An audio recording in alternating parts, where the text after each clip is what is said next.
Welcome back to the 100 spin test.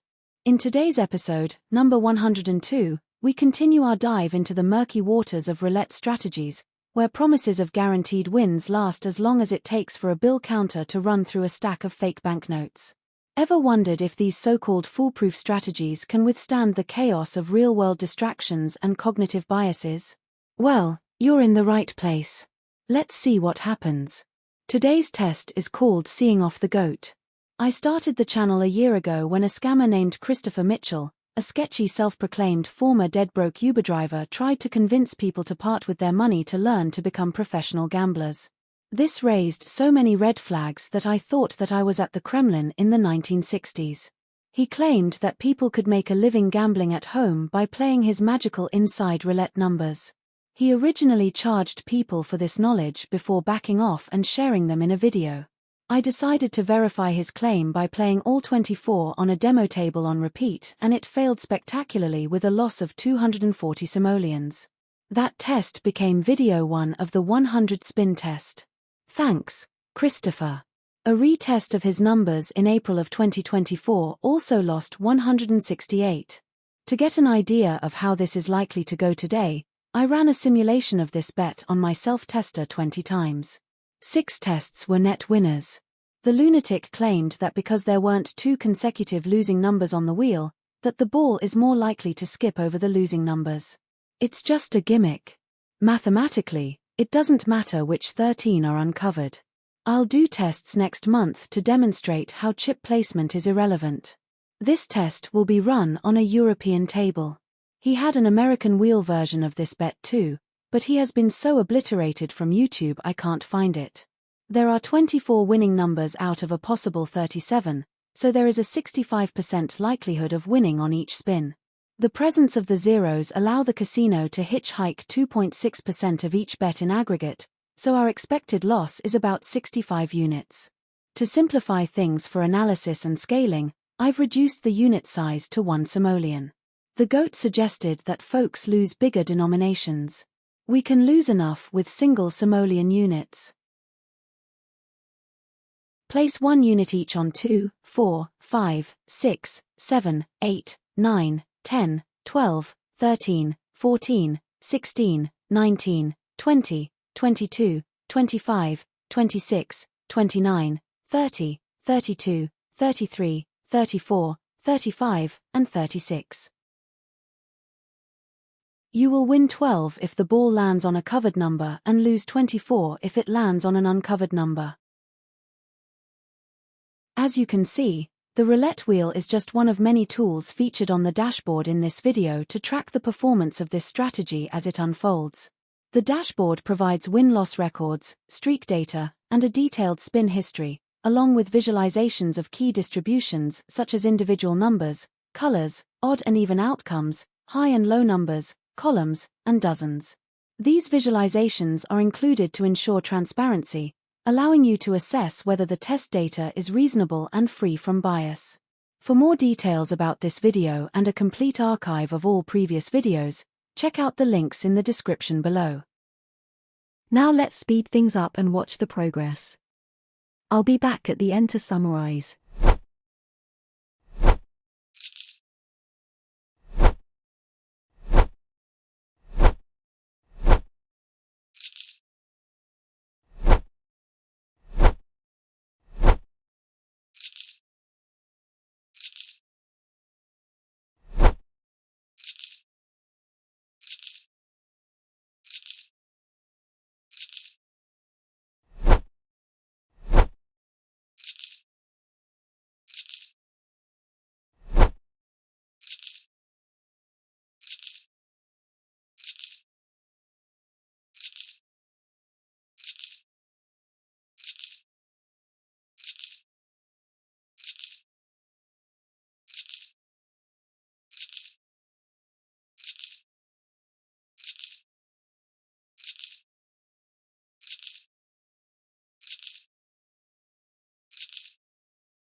Goodbye, Christopher.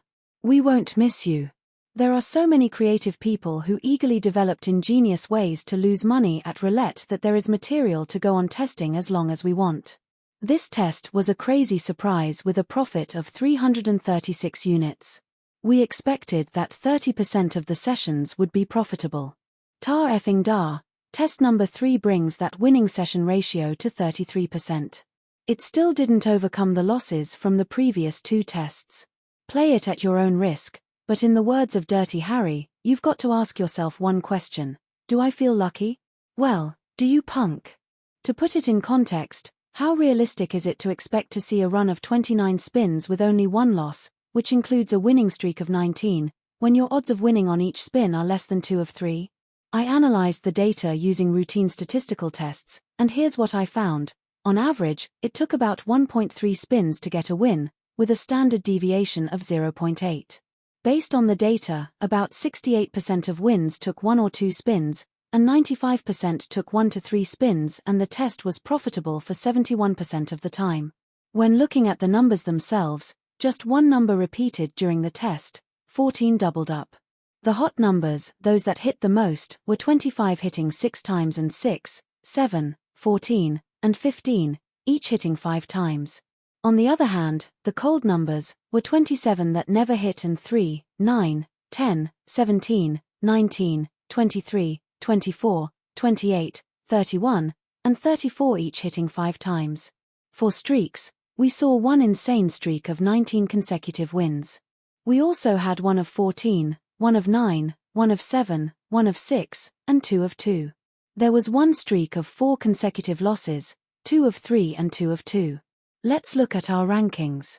We find seeing off the GOAT at 3rd out of 124 on raw winnings or losses, and 7th on percent increased or decreased. Damn, I did not want this one to win, but occasionally, even a complete fraud gets lucky. More detailed information about the data including hit counts, statistics, and streak information can be found in the spin data for this test. A link is in the description. Keep in mind that casinos are profit-driven businesses. They're not designed to make you rich, but to take as much from your wallet as you're willing to give. So, never accept gambling advice at face value. Test any strategy you plan to use with whatever tools you have available. Look closely at whether the data used in demonstrations has been selectively chosen to create a winning narrative. Dig deeper, read and understand as many critiques of the strategy as you can find. Be cautious of creators who discourage questions or criticism. That's a glaring red flag. Remember, you're not a hater for questioning their methodology or being skeptical. If critical comments are missing from their content, consider whether dissenting voices may have been silenced by deleting comments that expose flaws or deception. Finally, many strategies might appear to work temporarily. However, any strategy that doesn't hold up over time isn't reliable, it's just luck in disguise.